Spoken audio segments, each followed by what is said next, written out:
హైదరాబాద్ కి అతి చేరువలో బెంగళూరు హైవేలో గజం కేవలం 14,499 రూపాయలకే. నమస్తే, వెల్కమ్ టు మనం టీవీ. నేను మీ ప్రియాంకరావు.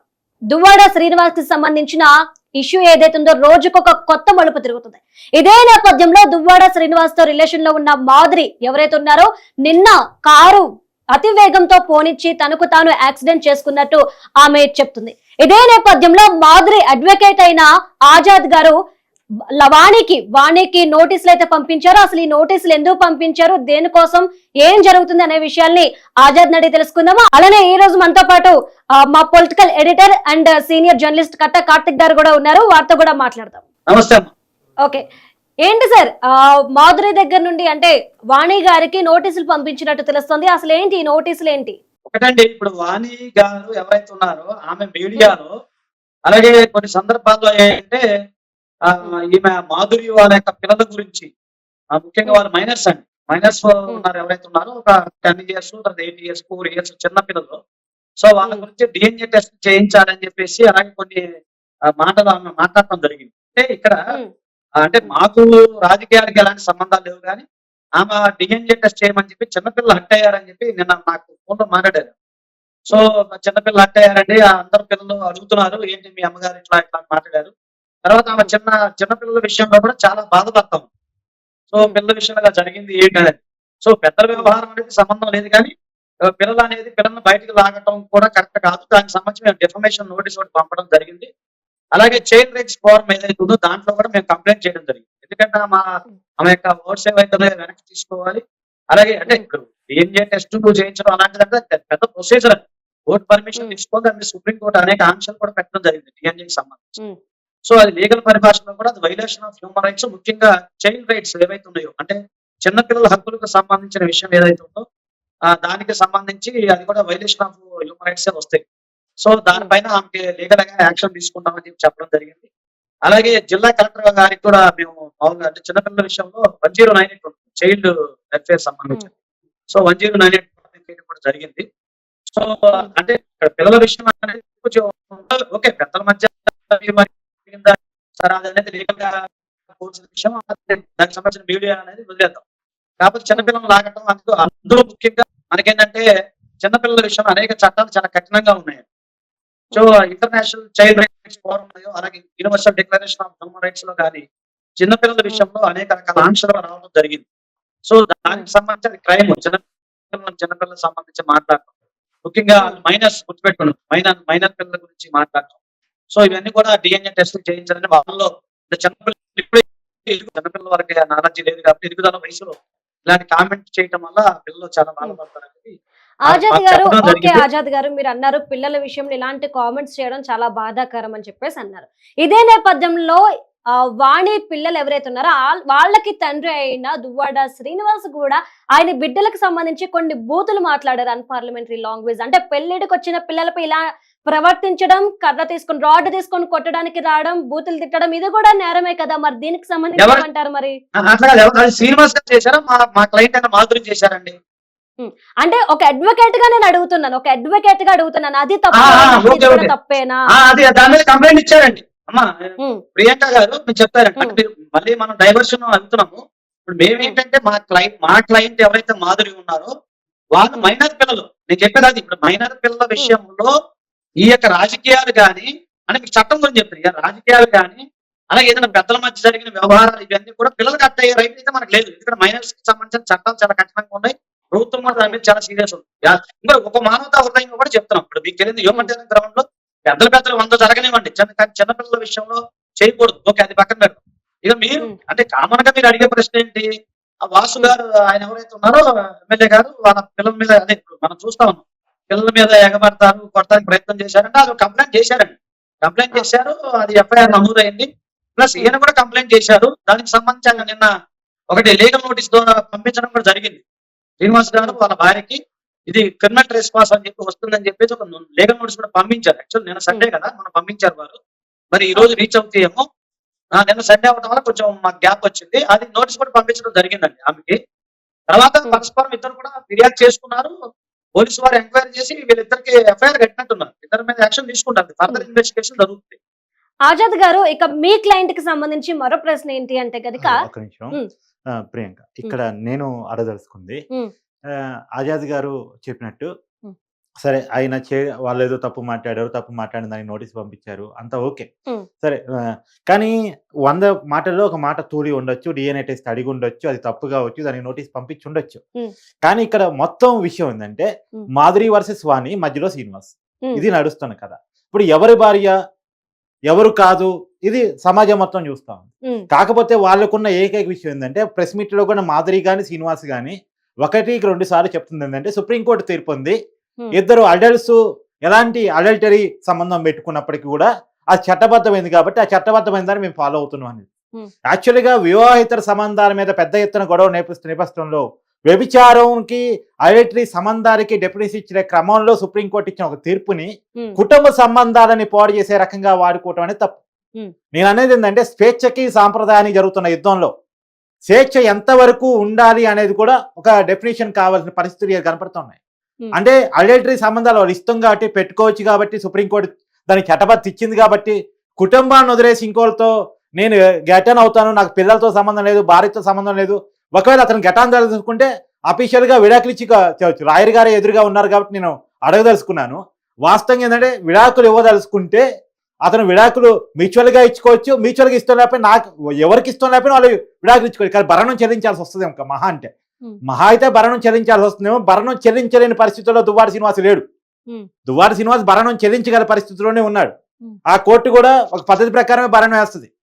కానీ ఆ కేవలం విడాకులు ఇవ్వకుండా భార్య పిల్లలని వదిలేసి 2 సంవత్సరాలుగా వాళ్ళని టచ్లోకి లేకుండా గత 6 నెలలుగా పిల్లలు అనేక మార్లు ఫోన్లు చేసినా ఇలా మీడియాతో వాళ్ళు అక్కడికి పోవటానికి చాలా మంది తప్పబడుతున్నారు. ఏం చేస్తారు?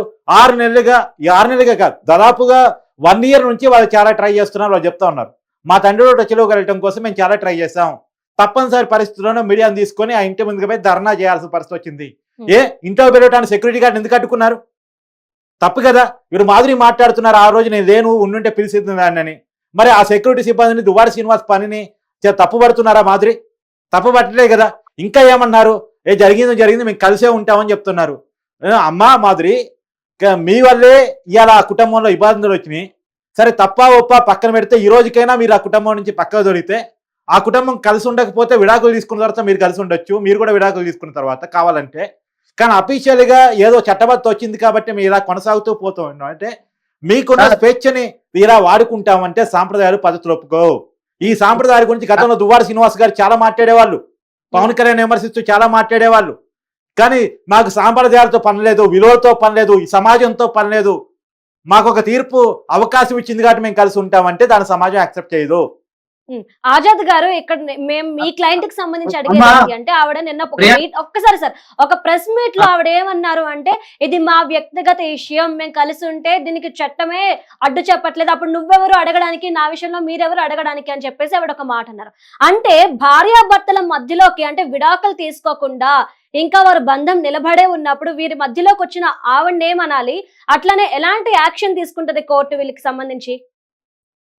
ఒకటమ్మా ఇప్పుడు యాక్చువల్ గా నేను మళ్ళీ చెప్తున్నాను, నేను ఒక అడ్వకేట్ మాత్రమే, రాజకీయాలకి నాకు ఎలాంటి సంబంధం లేదు. చెప్తాను అమ్మా, ఇక్కడ 2 చెప్తాను నేను మీకు. సాంప్రదాయవాదిగా చెప్తాను, ఒక న్యాయవాదిగా చెప్తాను, ఈ 2 చెప్తాను. సో ఇక్కడ మనకు పాయింట్ ఆలోచిద్దాం. మీకు ఒక పాయింట్ చెప్తాను నేను. అంటే మీకు తెలిసిన విషయాలు మాకు తెలిసిన విషయాలు ఏంటంటే మాకు లాయర్ దగ్గర డాక్టర్ దగ్గర క్లయింట్ అనే వ్యక్తి నిజాలు చెప్పాలి. ఓకేనమ్మా. సో అంటే కొన్ని సందర్భాల్లో మేము అవి వాళ్ళ యొక్క వ్యక్తిగత విషయాన్ని షేర్ చేయడానికి రైట్ లేదు మాకు. ఒకటి కాకపోతే ఇక్కడ మీరు అడిగిన చట్ట ప్రకారంగా అడిగిన విషయానికి సమాధానం చెప్పాను. ఏది చట్టపరంగా ఓవరాల్ గా చట్టపరంగా అడిగిన దానికి నేను సమాధానం చెప్తాను. ఒకటి మీరు అడిగిన ప్రశ్న ఏంటంటే ఆయన ఈమెను వదిలిపెట్టి ఉంటున్నారు, సరే దానికి సంబంధించి వాళ్ళకి ఏదో తెలిసి తెలియని జ్ఞానంతో అలాంటి పదం ఏదో వాడినట్టున్నారు. ఓకే, ఇప్పుడు మీకు విషయం చెప్తాను. ఇక్కడ మన కార్తిక్ సార్ ఏమన్నారంటే 6 నెలలు మట్టి దగ్గరకు రానివ్వట్లేదు అని చెప్పారు. ఇక్కడ మాకు వచ్చిన ఇన్ఫర్మేషన్ ప్రకారం ఏంటంటే, సార్ వినండి, కొంచెం దయచేసి వినండి సార్. ఒకటి దువ్వాడ హైందవి గారికి ఈయన 24/2024 అంటే ఇప్పుడు దాదాపు 4 నెలల క్రితం ఏప్రిల్ 24 ఆయన పర్లాకిమిడి దాంట్లో ఒక ఎస్ఆర్ఓ గజపతిలో సుమారుగా ఒక ల్యాండ్ ని అమ్మాయి పేరు హైందవి గారి పేరు మీద ఆయన రిజిస్ట్రేషన్ చేశారు, ఇంజనీర్ చేశారు.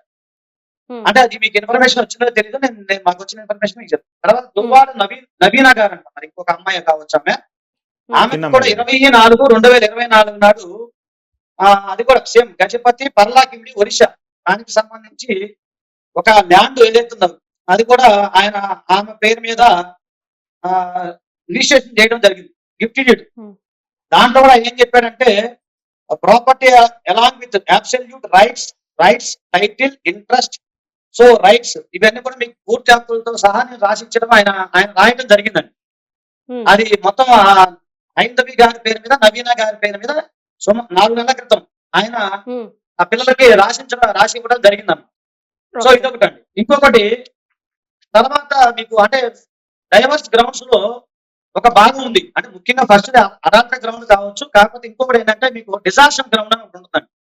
సో అంటే నేను ఓవరాల్ కామన్ సబ్జెక్ట్ చెప్తున్నాను, వీరిద్దరి గురించి మాకు సంబంధం లేదు. డిజాస్టర్ గ్రౌండ్ ఏంటంటే భార్యాభర్తలు ఎవరైనా సరే 2 సంవత్సరాలకు మించి గుర్తుపెట్టుకోండి, 2 సంవత్సరాలకు మించి దూరంగా ఉండి వాళ్ళ మధ్య అలాంటి కోఆపరేషన్ అంటాం అలాంటిది లేనప్పుడు అది లీడ్స్ టు డైవర్స్ అండి. సో అదొకటి. తర్వాత వీరు ఆయన ఆల్రెడీ మ్యూచువల్ డైవర్స్ కావాలని చెప్పేసి ఆయన పిటిషన్ కూడా ఫైల్ చేశారు, వీరు కూడా పిటిషన్ ఫైల్ చేశారు. సో అదేంటంటే అది పెండింగ్ లో ఉంది, దానికి నెంబరింగ్ ప్రాసెస్ లో ఉందన్నమాట. సో అయితే ఏంటంటే సడన్ గా ఈ బరస్ట్ అవడానికి కారణం అంటే శ్రీనివాస్ గారు వాళ్ళ తల్లి గారు, అంటే నాకు నిన్న ఇంటర్వ్యూ ఒకటి చూశాను, వాళ్ళ తల్లి గారు చెప్పింది ఏంటంటే ఆమె భగవద్గీత ప్రమాణం చేసి ఈ ఆర్థిక సంబంధమైన కోణాలు ఏంటండి ఈ 2 సంవత్సరాల్లో అంటే వీళ్ళిద్దరి మధ్య ఉన్న సహచర్యం తెలియదు కాదు, అది అందరికి తెలిసిన విషయమే. మరి అప్పుడు లేని వ్యవహారం ఇప్పుడు ఎందుకు ఆమె ధర్నా చేయాల్సి వచ్చింది అని చెప్పి వాళ్ళ అమ్మగారు అంటాం జరిగింది. అంటే నేను చూడలేదు, వాళ్ళ అమ్మగారు అన్న వీడియో చెప్తాను. ఇంకొకటి చెప్తాను సార్, ఒకవేళ భార్య గాని భర్త గాని పుట్టింటికి రాకపోతే ఆర్సీఆర్ ఫైల్ చేయాలి. అంటే ఇప్పుడు శ్రీనివాసరావు గారు ఆమె భార్యని పట్టించుకోవట్లేదు, అప్పుడు ఈ 2 సంవత్సరాల కాలంలో ఆమెకున్న రైట్ ఏంటి, కాపురానికి రమ్మని చెప్పి ఆర్సీఆర్ నోటీస్ అన్నా పంపాలి, లేదా ఆర్సీఆర్ పిటిషన్ అన్నా ఫైల్ చేయాలి సెక్షన్ 9 కింద.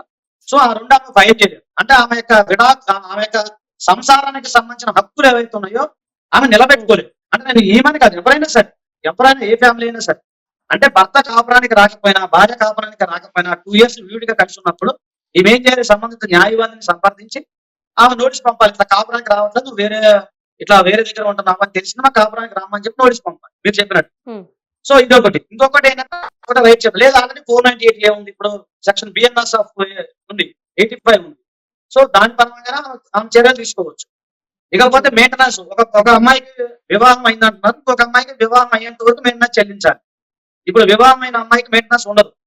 అలాగే ఇంకొక విషయం ఏంటంటే సెల్ఫ్ అంటే ఈ భారతదేశంలో ఇది ఇంటానికి అందరికి కోపం వస్తుంది, అందరికి చాలా ఫీలింగ్ వస్తాయి, నేను కాదంటే కానీ చట్టం ఎట్లుందో అట్లా చెప్పడం నా బాధ్యత.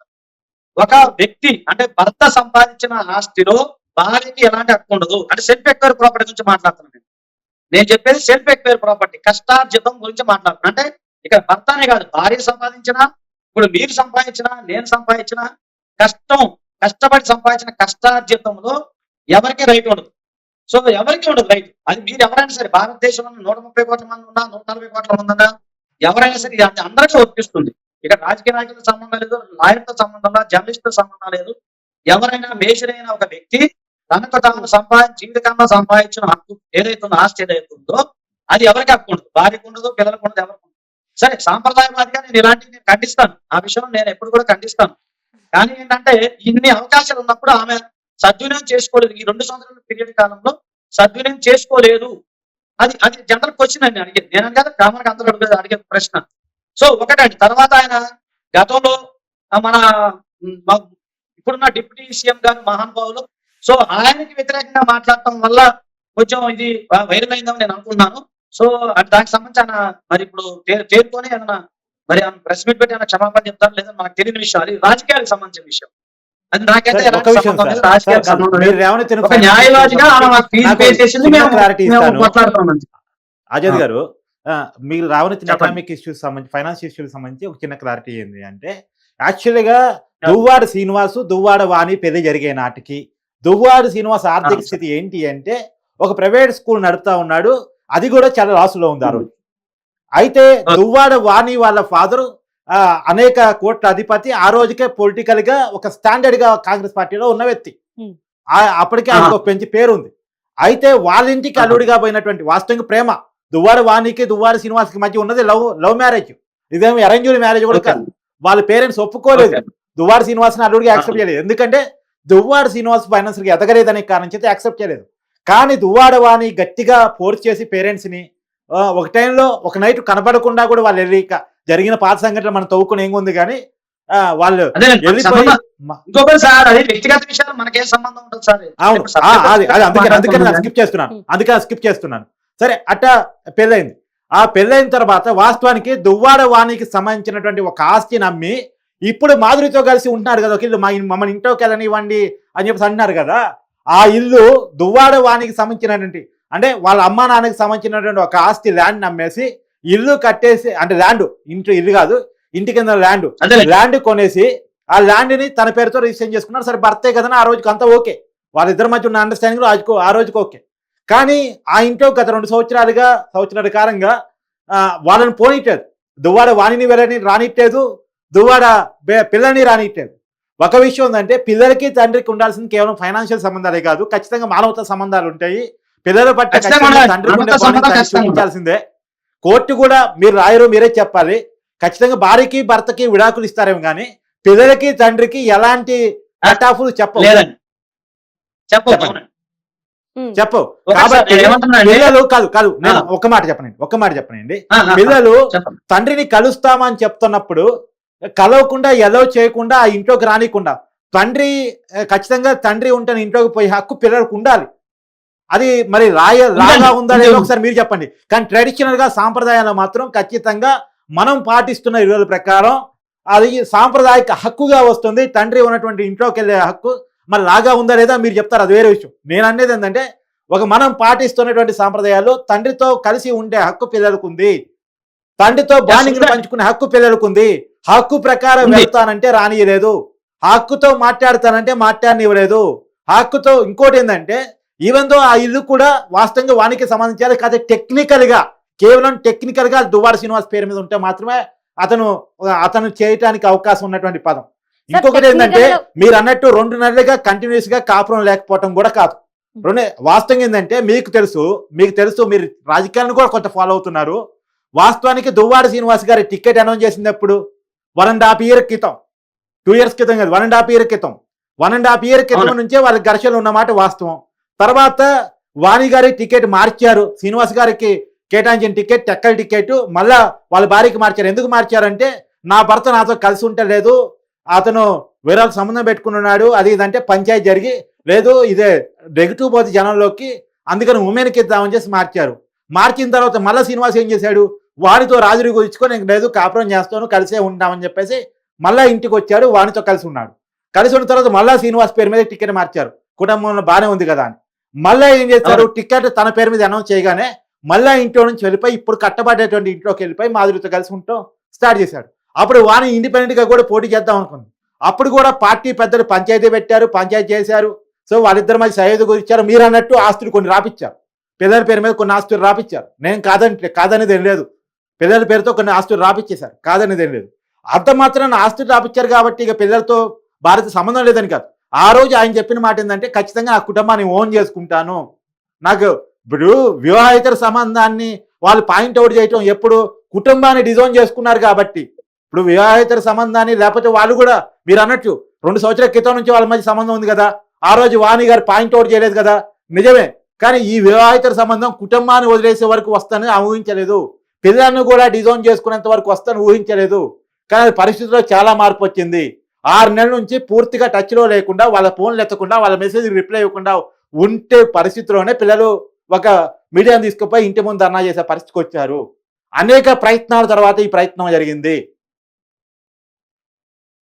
ఇప్పుడు ఒకటండి, మీరు చెప్పిన దాన్ని బట్టి చూస్తే పిల్లలకే ఏమంటే, ఇప్పుడు ఒకటండి, ఈ ప్రపంచంలో అంత కష్టపడేది పిల్లల కోసమే, అబ్బాయి కష్టపడ్డా పిల్లల కోసమే. సో ఇప్పుడు మన పిల్లల రైట్స్ కాదనే హక్కు ఎవరికి లేదు, ఒకటి. తర్వాత మీరు అన్నట్టుగానే ఇప్పుడు అంటే ఆయన పేరు మీద ఇల్లు ఉంది అన్నప్పుడు ప్రజెంట్ అయితే ఓనర్షిప్ పాయింట్ అవుతుంది. ఒకవేళ ఇప్పుడు అమౌంట్ పెట్టారు, వీళ్ళే డబ్బులతో ఖర్చు పెట్టారంటే దాన్ని మన రిజిస్ట్రేషన్ ఆఫ్ క్యాన్సిలేషన్ డీడ్ ఒకటి మన దానికి సంబంధించి ఒక పిటిషన్ ఫైల్ చేసుకుంటే కోర్టు వారు విచారించి అది ఏదైతే రిజిస్ట్రేషన్ ఏదైతే ఉందో దాన్ని క్యాన్సిల్ చేసే హక్కు అవుతుంది. టైటిల్ ఆ టైటిల్ ఏదైతే ఉందో అది ఆటోమేటిక్ గా ఈమెకు వచ్చే అవకాశం ఉంటుంది. అయితే ఇక్కడ Okay. సమస్య ఒకటండి. ఇప్పుడు సమస్య ఒకటేంటంటే ఇది మీరు అన్నట్టుగానే చిరికి గాలివాన అయ్యి లాస్ట్ కి ఈ రోజు బరస్ట్ అయిందని చెప్పి అనుకుంటున్నాను నేను. ఇంకొకటి ఏంటంటే మీకు ఒక విషయం చెప్పాలి. ఇప్పుడు మాధురి అనే ఆమె ఇప్పుడు నాకు మా లా ఫర్మ్ కి సంబంధించి మా లా మీడియా లా ఫర్మ్ కి సంబంధించి ఇప్పుడు క్లయింట్ కాదా ఆమె. మీకు ఆ విషయం చెప్తున్నాను. ఆమె అవును. 2018లోనే మాకు అప్రోచ్ అవ్వడం జరిగింది. సో వాళ్ళ సంబంధించిన ఫ్యామిలీకి సంబంధించిన కొన్ని కేసులు. సో అప్పుడే మేము కొన్ని టెక్కలు వెళ్ళడం జరిగింది. అక్కడ మేము ఆ కేసులు ఏదైతే ఉన్నాయో సాల్వ్ చేసాం. ఆమె యొక్క కూచిపూడి డాన్సర్ గా వాళ్ళ సంబంధించిన కొన్ని ఏంటంటే అప్పుడు మనల్ని అప్రోచ్ అవ్వడం జరిగింది. అంతేగాని ఆమె ఇవాళ రేపు నిన్న ఈ మధ్య కాలంలో మాకైతే నన్నైతే అప్రోచ్ అయింది కాదు. ఆమె ఎప్పటి నుంచో మాకు పాత క్లయింట్. అవును, అదే. సో మా లా ఫర్మ్ కి ఎప్పటి నుంచో కూడా సంబంధించిన లీగల్ అడ్వైస్ అనేది కూడా అడుగుతా ఉంటారు. సో ఆ సందర్భంలో నేను ఒక 2 days నుంచి ఆమె మన ఆఫీస్ కి కాంటాక్ట్ అవుతున్నా కూడా నేను కొంచెం బిజీగా ఉన్న అపాయింట్మెంట్ ఇవ్వలేకపోయాను. తర్వాత నిన్న కొంచెం సండే కాబట్టి మాట్లాడితే ఆమె చెప్పుకొచ్చింది మొత్తం ఇదంతా. సో అంటే ఏంటంటే ఇక్కడ పిల్లల విషయంలోనే కొంచెం నిన్న కూడా ఏదో సాయంత్రం యాక్సిడెంట్ అయిందని చెప్పేసి ఫోన్ చేసినాను. యాక్సిడెంట్ అయ్యానంటే ఇట్లా నేను ట్రీట్మెంట్ తీసుకోను అది అంటే మేము చెప్పాను ట్రీట్మెంట్ తీసుకోవాలమ్మా మరి బాగోదని చెప్పడం వల్ల సరే అదేదో ఇన్వెస్టిగేషన్ నడుస్తున్నట్టుంది. కార్ యాక్సిడెంట్ సంబంధించిన ఇన్వెస్టిగేషన్. నేను చాలా డిప్రెషన్ అయ్యానంటే పిల్లల విషయంలో ఇట్లా డిఎన్ఏ అనేసరికి బాధపడుతున్నాను. సో అని చెప్పి ఆమె చెప్పారు. సరే ఇప్పుడు అది పోలీస్ ఇన్వెస్టిగేషన్ చేస్తున్నారు. దానికి ఏం జరిగింది ఏంటనేది అది ఇన్వెస్టిగేషన్ లో తేలి. ఒకటంటే నేను ఏమంటానంటే సార్ ఇప్పటికైనా అంటే జనరల్ గా ఈ ట్రోలింగ్స్ ఇవన్నీ కూడా పక్కన పెడితే ఇప్పటికైనా వాళ్ళు కుటుంబ పరంగా కూర్చొని ఏదైనా అమికబుల్ గా సెటిల్మెంట్ చేసుకుంటే బాగుంటుందండి. ఎందుకంటే పిల్లలు అన్యాయం అయిపోతారు. అది బాధ అనిపిస్తుంది. ఇది ఎవరి పిల్లలైనా ఒకటేనండి. ఇప్పుడు ఇక్కడ 5 ఆడపిల్లలు ఉన్నారు, అక్కడ 3 ఆడపిల్లలు ఉన్నారు. సో ఇప్పుడు 5 ఆడపిల్లలు ఎవరైనా ఇప్పుడు ఎత్తర నారింత అత్తర దేవత. సో మహిళల విషయంలో కొంచెం జాగ్రత్తగా ఉండాలి ఆయన శ్రీనివాసరావు గారు కూడా. సో అది ఆయన ఇష్టమే, నాకు వ్యక్తిగత విషయం మనం చెప్పేది కాదు, మనకి అవసరం కూడా లేదు. కాకపోతే ఆడపిల్లలు అందరూ ఆడపిల్లలు ఉన్నారు ఇక్కడ. సో ఈ ఆడపిల్లల విషయంలో కొంచెం జాగ్రత్తగా ఆచూతూచి అడిగేస్తే బాగుంటుంది. అంటే మామూలుగా ఇప్పుడైనా మరి కుటుంబ సంబంధించిన పెద్దలు కూర్చొని దాన్ని సెటిల్మెంట్ చేసుకుంటారా ఏంటనేది మనం ఆలోచించాలి. ఎస్, మీరు చెప్పింది ఒక విషయం నేను ఏకీభవిస్తున్నాను ఆజాద్ గారు, కరెక్ట్ మీరు చెప్పిన చివరిలో. ఎందుకంటే ఇక్కడ ఇద్దరు అక్కడ మొత్తం ముగ్గురు, మొత్తం మైనర్లు మేజర్లు మొత్తం కలిపితే 5 ఆడపిల్లలకు ఇద్దరు మహిళలు కూడా కలుపుకోవాలి. ఇప్పుడు అవును, మాధురి వాళ్ళు సరే పోనీయండి సార్, వాళ్ళని పక్కన పెట్టి మరీ నేను చెప్తున్నాను, వాళ్ళని పక్కన పెట్టి మరీ ఈ ముగ్గురు మధ్య ఉన్న వివాదం 5 రేపటి భావి భారత పౌరులకు సంబంధించిన ఆడబిడ్డలకు సంబంధించినటువంటి విషయం. ఖచ్చితంగా వాళ్ళ కెరీర్కి ఇబ్బంది కాకుండా, వాళ్ళ అవకాశాలకు ఇబ్బంది కాకుండా, వాళ్ళ కెరీర్ లో వాళ్ళు ఎలాంటి ఇబ్బందులు ఎదుర్కొని విధంగా వాళ్ళ సంబంధాలు తెంచిపడాలి. ఎందుకంటే ఇంకొక విషయం, ఇక్కడ మాధురి గారు ఆమె చెప్తున్న మాట ప్రకారమే, నేను చెప్తుంది కాదు, ఇంకా డైవర్స్ తీసుకోలేదు. దువ్వాడ శ్రీనివాస్ గారు తన వాణి గారితో ఎలాంటి డైవర్స్ తీసుకోలేదు. సో కాబట్టి డైవర్స్ తీసుకోకుండా కేవలం సుప్రీంకోర్టు తీర్పు ప్రకారం ఉన్న ఒక చట్టబద్ధత గల అడల్టరీ సంబంధాన్ని కొనసాగిస్తా ఉన్నారు. నేనేమంటున్నానంటే మాధురి గారు చెప్తుంది మా మధ్య ఉంది గైడు ఫ్రెండ్ లేక ఇలాంటి సంబంధాలే అని చెప్తున్నారు. కాబట్టి సో కొంతకాలం ఏదైతే వీళ్ళు చట్ట ప్రకారం ఏదో డైవర్సులు తీసుకొని కుటుంబాలకు బాధ్యతలు అప్పచెప్పి కుటుంబాలను ఓన్ చేసుకొని ముందు పిల్లల భవిష్యత్తు కోసం అయినా సరే ఈ సంబంధాల విషయంలో జాగ్రత్తగా ఉండాలి. చెప్పండి. అదేనండి, ఇప్పుడు నేను అదే బాధపడుతున్నాను. ఎందుకంటే ఇక్కడ 3 మైనర్ పిల్లలు, అక్కడ 2 ఆడపిల్లలు, ఎవరు ఆడపిల్లని ఒకటేనండి. పిల్లలు ఇప్పుడు అలాగా ఇప్పుడు ఒకటండి, ఇప్పుడు వీళ్ళ జీవితం అనేది అంతా అయిపోయింది, చూసేశారు. సో ఇప్పుడైనా కూర్చొని పిల్లల విషయంలో ఒకసారి ఒక నిర్ణయం తీసుకుంటే బాగుంటది. అలాగే తర్వాత ఈ కొన్ని ఏవైతే మాటలు ఉన్నాయి కదా, డెలివరీ మాటలు, పిల్లల గురించి మాట్లాడుతున్నాను, నాకు కూడా నచ్చలేదు. అలాంటి పిల్లల దాకా వెళ్లకుండా వీళ్ళేమంటే చట్టపరంగా వెళ్తామా లేకపోతే ఇంకో రకంగా వెళ్తామా అనేది చూడాలి. తర్వాత మాధురి గారు కొంచెం అంటే ఫోన్ అందుబాటులో లేదు. ఇప్పుడు మాకు అందుబాటులో రాగానే దీనికి సంబంధించి హైకోర్టులో కూడా రిట్ అవుట్ ఫైల్ చేస్తా ఉన్నాం. కొన్ని ట్రోల్స్ మీద దాని మీద కూడా ఆమె చెప్పడం జరిగింది. అది కూడా ప్లాన్ చేస్తా ఉన్నాం. అలాగే వైలేషన్ ఆఫ్ హ్యూమన్ రైట్స్ అదైతే చిన్నపిల్లల విషయం అది కూడా మేము మాట్లాడతాం. కానీ ఏదేమైనా సార్ చట్టం అనేది ఏంటంటే మన క్రమశిక్షణలో పెట్టడానికి మాత్రం ఉపయోగపడుతుంది. కానీ మీరు అన్నట్టు సాంప్రదాయాలని దొంగలు రకమని చట్టం చెప్పదు. సో మన సాంప్రదాయాన్ని మనం రెస్పెక్ట్ చేయాలి. అలాగే సాంప్రదాయవాదుల్ని ఎవరైతే ఉన్నారో అందరినీ గౌరవించాలి. కాకపోతే ఆయన అంటే నేను అనుకుంటాం గతంలో చేసిన ఈ రాజకీయ పరంగా కామెంట్స్ కానీ లేకపోతే అతని మాట్లాడే సార్ నేను అనేది ఏంటంటే ప్రజాప్రతినిధిగా ఉన్నటువంటి ఆదర్శంగా కూడా ఉండాలి కదా. ఆదర్శం అది నేను ఒప్పుకుంటాను. ఎందుకంటే ఒక నోబెల్ వ్యక్తిగా ఉన్నప్పుడు 10 మందికి మనం ఒక వెలుగు రేఖలాగా ఉండాలి. సో మరి అంటే ఆయన మన క్లయింట్ కాదు కాబట్టి నేను ఆయన గురించి మనం మాట్లాడటానికి మనకి రైట్ అయితే లేదు. సో మాధురి గారి విషయంలో ఏంటంటే ఆమె అంటే ఇప్పుడు అంటే ఈ ట్రోలింగ్లు ఇట్లా అయిందేమో కానీ మేము గత 4-5 years బ్యాక్ ఎప్పుడు ఉన్నప్పుడు కూడా ఆమె చాలా అంటే డాన్స్ సంబంధించి విషయంలో కానీ కోలాట బృందాలను ఆమె తీసుకెళ్ళడం అదే కొన్ని ఛానల్స్ లో కూడా ఆమె వచ్చినాయి అప్పుడు అంటే ఒక సాంప్రదాయ వారిగా ఉండేది ఆమె అదైతే నేను చెప్తాను అంటే నేను సర్టిఫికేట్ ఇవ్వడం కాదు నాకు తెలిసిన వ్యక్తి మీకు చెప్తున్నాను అంతే తప్ప అదేం లేదు ఎవరిని పొగొట్టారు అలా మా నాలుగు అయ్యన్ని ఉండవు ఎవరు సమానం అంతా మాకు అందరు సమానం అవును అవును మా చట్ట ప్రకారం మా ఏం చేయాలో మాకు ఉన్న రైట్స్ ప్రకారం మేము మాకు వాళ్ళు ఫీజ్ ఇస్తున్నారు మేము కొట్లాడుతున్నాం అంతేగాని అంటే మీరు అన్నట్టు ఒక కామన్ మ్యాన్ గా ఒక సమాజాన్ని ప్రేమించే వ్యక్తిగా నేను చెప్పేది ఏంటంటే ఇలాంటి ఏమైనా ఉంటే మీరు అన్నట్టు ఫ్యామిలీస్ మధ్య ఉన్న వ్యవహారాలు అలాగే కుటుంబ వ్యవహారాలు ఇది సమాజానికి సంబంధించిన వ్యవహారం కాదు కుటుంబ వ్యవహారాలు అలాగే దీని యొక్క ఇంపాక్ట్ సమాజం మీద కూడా పడుతుంది సో 10 మందికి ఆదర్శంగా ఉండాల్సిన వ్యక్తులు ఇట్లా వ్యవహరించకూడదు సో దానికి సంబంధించి మరి వాళ్ళు అంటే నా తెలిసి కుటుంబ పరంగా కూర్చొని ఏమైనా నిర్ణయం తీసుకుంటారో అనుకున్నాను నేను అలాగే వెళ్ళాలని కోరుకున్నాను సార్ ఓకే రైట్ ఆజాద్ గారు థ్యాంక్ యూ థ్యాంక్ యూ